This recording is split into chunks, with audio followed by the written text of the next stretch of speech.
In the TED Talk by Shannon Brose, It's Time to Reclaim Religion, Brose discusses how religion is viewed in today's world. She began the video by discussing horrific events that seem to be happening far too often globally in the early and mid 2000s.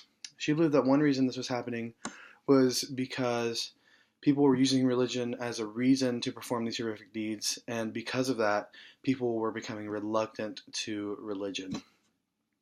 She went on to talk about routinism, which is a term that she used to explain why individuals back away and slack in their faith. She also talked about how the world seems to be spiraling out of control sometimes, and it specifically did in the early and mid 2000s, and that when these times of disaster and when the world seems like it is spiraling out of control, religion kind of gets pushed back and feels irrelevant.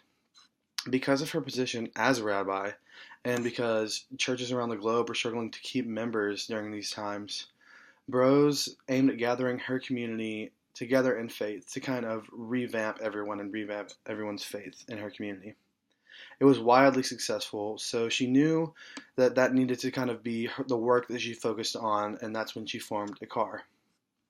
She ended her talk by explaining that religion can and must be used for good in the world. It's a force that needs to be used for good, even though it can kind of be viewed as bad when people are committing these horrible acts because of their religion, or they say that's why they're doing it.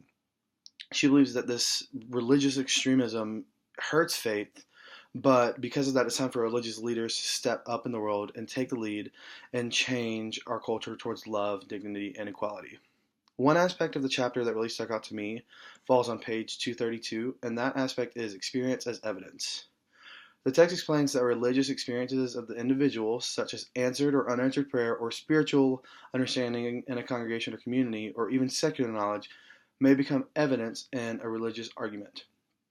This aspect is evident when Brose explains that when she gathered people in her faith, when she noticed that just faith was being pushed back and routinism was happening, as I explained, it was a wild success, and she had far more people come than she expected, and some people found that it was extremely meaningful in their lives. So I believe that that was a good argument for her because she used her own experience to explain how routinism is real and how religious leaders can change things. Overall, I would rate this TED Talk a 10 out of 10. I believe that she spoke in a way that was easy to understand, and she was also very organized throughout. She also presented her arguments in ways that made sense, and I really agreed with many of the points that she made.